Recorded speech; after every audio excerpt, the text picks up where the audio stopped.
Hello everyone, welcome to the exam time. तो यार, आज की इस वीडियो में मैं तुम्हारे साथ डिस्कस करने वाला हूं economy and banking current affairs related to the June 2021। पिछले सेशन में मैंने तुम्हारे साथ जुलाई के करंट अफेयर्स डिस्कस करे थे। आज दोनों में बहुत ही ज्यादा गैप हो गया, सॉरी इसके लिए, लेकिन मैं कोशिश करूंगा सारे करंट अफेयर्स के वीडियो तुम्हें जल्द से जल्द प्रोवाइड कर दूं। तो अगर हमारे चैनल पर नए हो तो चैनल को सब्सक्राइब कर दो और बेल आइकन को प्रेस कर दो, जिससे हमारी सारी वीडियोस के अपडेट्स तुम्हें बहुत ही आसानी से मिल रहे होंगे। अब एक चीज देखो, क्लियर करना चाहूंगा कि यहाँ पे हम डिस्कस करने वाले हैं जून के करंट अफेयर्स। तो हो सकता है कि जुलाई में कुछ अपग्रेडेशंस हुए हो इससे रिलेटेड, तो जुलाई के करंट अफेयर भी जाकर देख लेना। वैसे ही जब हम डिस्कस करेंगे मई के करंट अफेयर्स, तो हो सकता है कि जून में कुछ अपग्रेडेशंस हुए हो। तो हर एक को सीक्वेंस में, या फिर पहले लेट वाले को, फिर उससे पहले करके सीक्वेंस में देख लेना। हमारे वेरियस कोर्सेज चलते हैं बीकॉम एंट्रेंस को लेकर, आप चाहो तो इसमें इनरोल हो सकते हो। कंप्लीट कोर्स ऑलरेडी लॉन्च है, जो कि अभी ह्यूज डिस्काउंट पे अवेलेबल है, ग्रैब करो जल्द से जल्द। अल्टीमेट बैचेस अवेलेबल है जो कि कंप्लीट के अंदर इंक्लूडेड है। प्रो टेस्ट सीरीज, ये सारे ही चीजें कंप्लीट बैचेस के अंदर इंक्लूडेड है। आप चाहो तो इंडिविजुअली भी परचेज इसे कर सकते हो। ज्यादा जानकारी के लिए इस नंबर पे कांटेक्ट करो, हमारी वेबसाइट विजिट कर सकते हो, या फिर डिस्क्रिप्शन में भी लिंक दिया गया है। तो चलिए स्टार्ट करते हैं आज के इस बेहतरीन सेशन को। सबसे पहला करंट अफेयर यहाँ पे निकल कर आता है आरबीआई मॉनेटरी पॉलिसी 2021 को लेकर। यहाँ पे बताया गया है कि आरबीआई ने अनवील करा है अपने बाय मंथली मॉनेटरी पॉलिसी को, जिसमें इंटरेस्ट रेट्स में कोई भी चेंजेस नहीं लाए गए हैं। जैसे सबसे इंपॉर्टेंट पॉइंट, रेपो रेट जो है उसको 4% पे रखा गया है, और रिवर्स रेपो रेट भी अनचेंज्ड है अपने 3.35% पे। ये जून 2021 की बात कर रहा हूँ यहाँ पे। मॉनेटरी पॉलिसी 2021 में यहाँ पे क्या बताया गया कि ₹15,000 लिक्विडिटी विंडो ओपन किया गया है वेरियस सेक्टर्स के लिए, जैसे कि होटल्स हो गए, टूरिज्म हो गए। ठीक है, अब यहाँ पे जी सैप की चर्चा की गई है, तो जी सैप 1.0 और जी सैप 2.0 के बारे में एक बार देख लेना।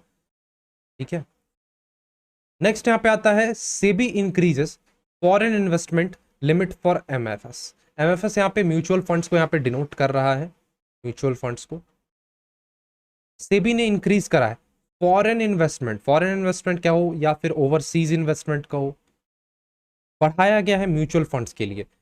हाइलाइट्स की बात करूं तो यहाँ पे $1 बिलियन पर mutual funds out of overall industry limit of $7 billion. While overseas exchange traded fund, mutual funds can invest at a maximum of $300 million per mutual fund with the industry limit of $1 billion. Mutual funds के बारे में बताया गया, it is an open and professional managed investment fund that attracts money from many investors. अब इसके बारे में मुझे यहाँ पे डिस्कस करने जैसा कुछ भी नहीं है, तो एक बार देख लेना म्यूचुअल फंड्स और ईटीएफएस के बारे में। यहाँ पे इंपॉर्टेंट क्या है कि सेबी का रोल यहाँ क्या रहा है कि उसने foreign investment limit mutual fund से रिलेटेड बढ़ाया है। अब ये हाईलाइट दोनों इंपॉर्टेंट है, इसे एक बार कंसिडर कर लेना और इन दोनों का जस्ट ओवरव्यू ले लेना। नेक्स्ट आता है यहाँ पे नीति आयोग के बारे में। NITI Aayog sustainable development index, क्या बताया गया कि सर यहाँ पे नीति आयोग ने अपना third edition sustainable development index का तीसरा एडिशन रिलीज कर दिया गया है। वहां पे evaluating progress of states and union territories with respect to social, economic and environmental parameters, जिसमें इवेल्युएट किया गया वेरियस स्टेट्स और यूनियन टेरिटरी के प्रोग्रेस का। अब उनका देखा गया कि उनका social, economic and environmental parameters क्या है, उन सब पे बातें की गई हैं।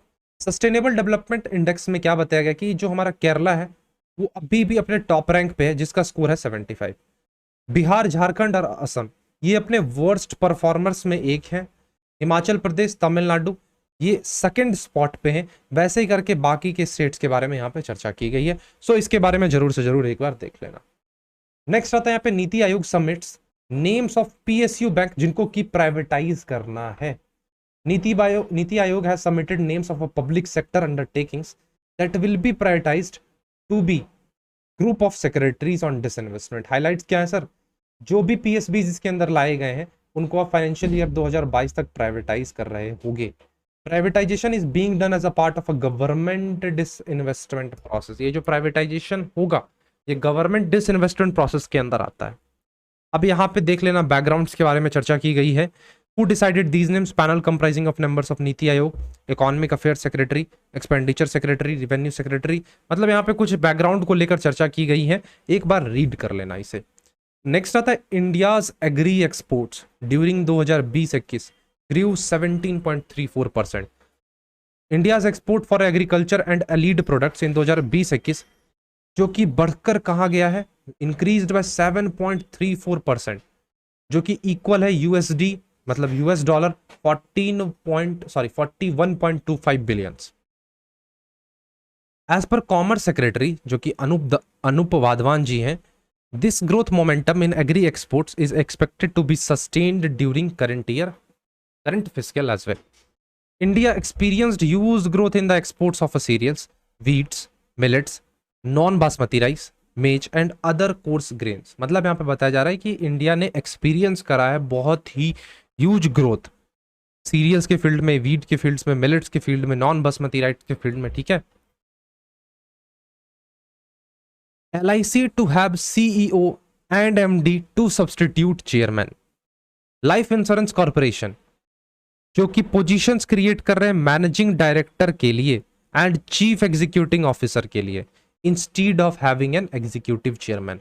एग्जीक्यूटिव चेयरमैन की जगह पे वो एमडी और चीफ एग्जीक्यूटिव ऑफिसर्स के पोजीशंस क्रिएट कर रहे हैं। ठीक है। तो LIC to have substitute CEO and LIC to have CEO and MD to substitute chairman. Chairman को सब्सटीट्यूट करने के लिए यहाँ पे सीईओ और एमडी को लाया जाएगा।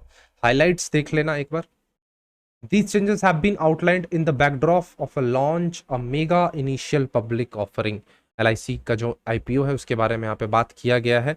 LIC will have instead of an executive chairman on the line of public sector banking industry, जो यहाँ पे एग्जीक्यूटिव चेयरमैन हुआ करते थे उसके जगह LIC को अब CEO और MD चाहिए। अब कौन अपॉइंट करेगा CEO और MD को? तो chief executive officer and managing director will be appointed by central government. Section क्या है sir? Section 4 of the LIC act 1956। Important है। ATM cash withdrawal rule has been changed. Rules में changes लाए गए हैं।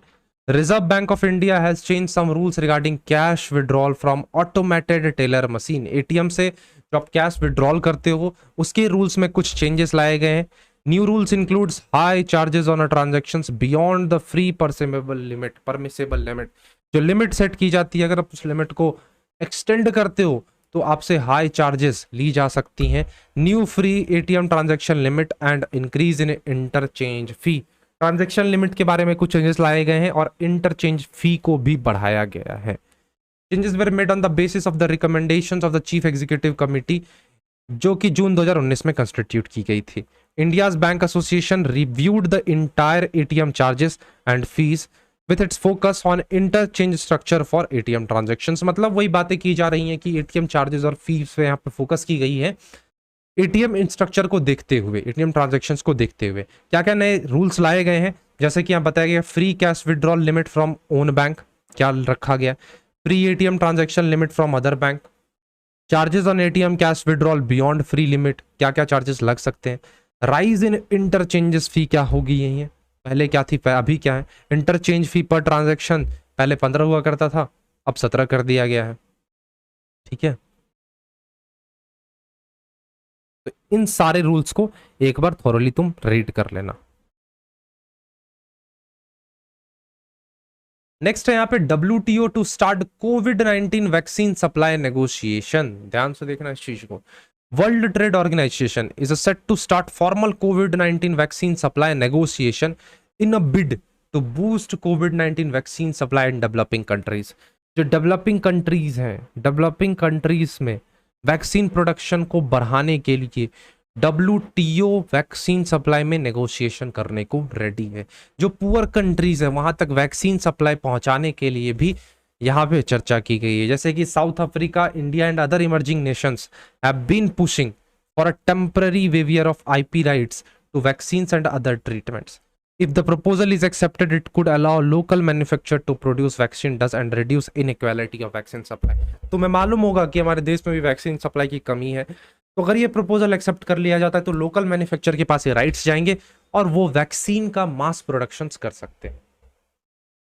ISRO to assist development projects in the north east. ISRO development projects में मदद करेगी, कहाँ पे? नॉर्थ ईस्ट में। According to the union minister doctor Jitendra Singh, Indian space research organisations will assist development projects in north east through space technology. ISRO will offer optimum utilizations of satellite imaging and other space technology application. These application will be used for better accomplishment of infrastructure projects across all 8 states in the north east region. मतलब उसके satellite imaging technology की मदद से इसरो यहाँ पे assist करने वाला है वेरियस डेवलपमेंट प्रोजेक्ट्स में. 6 out of 8 states of Northeast have been already sent their specific proposals to ISRO. 6 में से 8 states हो गए हैं. सिक्किम और असम से अपने वो प्रपोजल्स जल्दी भेजने वाले हैं इसरो को. ISRO's involvement would be the first of its kind project in India. पहला प्रोजेक्ट होने वाला है. ठीक है. नेक्स्ट है यहाँ पे income tax department to launch its new e filing portal. Income tax का जो टैक्स फाइलिंग वेबसाइट है उनका नया पोर्टल लॉन्च होने जा रहा है. ई फाइल पोर्टल ऑलरेडी लॉन्च हो चुका है. ये हम लोग जून के करंट अफेयर डिस्कस कर रहे हैं और अभी हम लोग अगस्त में हैं. Income tax department is set to launch new ITR e filing portal which can be access through website. क्या है सर? www.incometax.gov.in. ITR e-filing portal will be launched with the aim of providing a modern, seamless and more convenient experience. मतलब modern होगा, developed होगा, बहुत ही बेहतरीन experience होगा यहाँ पे टैक्स पेयर का. फीचर्स दी गई हैं. फीचर्स इंपॉर्टेंट नहीं है तुम्हारे एग्जाम पॉइंट ऑफ व्यू से. नेक्स्ट यहाँ पे आता है world bank approves program to boost MSME sector. World bank ने अप्रूव करा है वेरियस प्रोग्राम को जिससे MSME सेक्टर में बूस्ट आने वाला है. World bank program called $500 million raising and accelerating micro, small and medium enterprise performance aims to improve the performance of a 550,000 MSMEs. जितने ये जो देख रहे हो 550,000 MSMEs हैं, इनको डेवलप करने के लिए वर्ल्ड बैंक ने प्रोग्राम अप्रूव कर दिया गया है. It was announced because out of 58 million MSMEs more than 40% lack access of formal sources. 40% के पास फॉर्मल सोर्सेस का एक्सेस नहीं है जहां से वो फाइनेंस रेज कर सकते हैं. तो इसीलिए वर्ल्ड बैंक ने अप्रूव करा है वेरियस प्रोग्राम्स को. El Salvador first country to formally adopt bitcoin as a legal tender. बस हाइलाइट्स याद रखो, हाइलाइट्स देख लो और ये हेडिंग याद रख लो. India cuts crude palm oil import tax. India has cut import tax on a crude palm oil from 15% to 10% for 3 months. This new duty would be effective from June 30, 2021. मतलब जून 30 से effective है. तो 3 महीने के लिए, जुलाई, अगस्त, सितंबर, 3 महीने के लिए इंडिया ने कट करा है क्रूड पाम ऑयल पे जो टैक्सेस लगते हैं उसको. Finance ministry announces stimulus packages. Various packages finance ministry के द्वारा अनाउंस की गई है निर्मला सीतारमन जी के द्वारा, जिन्होंने ₹6.2 lakh crore stimulus packages June 28 को लॉन्च करे हैं with the aim of boosting covid affected sectors. जो भी कोविड इफेक्टेड सेक्टर्स हैं उनके लिए कुछ 8 मेजर्स लिए गए हैं इनके द्वारा, मिनिस्ट्री ऑफ फाइनेंस के द्वारा, जो कि यहाँ पे हैं 8 की अनाउंसमेंट. एक बार रीड करना जरूर. World's first GM rubber planted in Assam. Rubber Board has started field trial of world's first genetically modified rubber in the state of Assam. कहाँ पे? असम स्टेट में. याद रखिएगा, भारत का पहला, वर्ल्ड का पहला genetically modified rubber plant in Assam.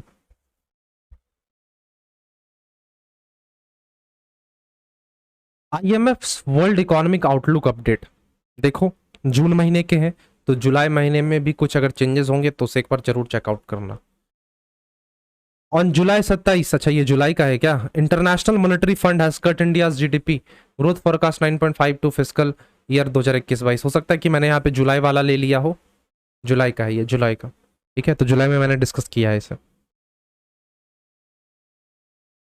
Digital payment grew 13.19% during the financial year ended March 2021. RBI का कहना है डिजिटल पेमेंट जो है वो ग्रो किया है. ठीक है, 30.19% ड्यूरिंग द फाइनेंशियल ईयर, जो कि एंड हुआ है मार्च 2021 में.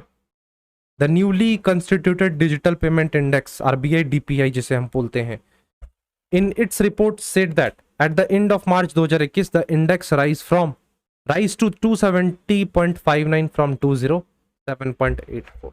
मतलब 30.19 का यहाँ पे ग्रोथ देखने को मिला है हमारे डिजिटल पेमेंट्स में. सो इंपॉर्टेंट बातें हैं, कंसिडर जरूर करना. अब लास्ट तुम्हारे लिए SBI revises financial year 22 GDP projection to 7.9%। एक बार रीड कर लेना। सो आज की इस वीडियो में मैंने तुम्हारे साथ जून महीने के करंट अफेयर्स डिस्कस करे। सो कैसा लगा वीडियो कमेंट सेक्शन में जरूर बताना। मिलेंगे अगले वीडियो में, तब तक के लिए thank you, bye bye, take care.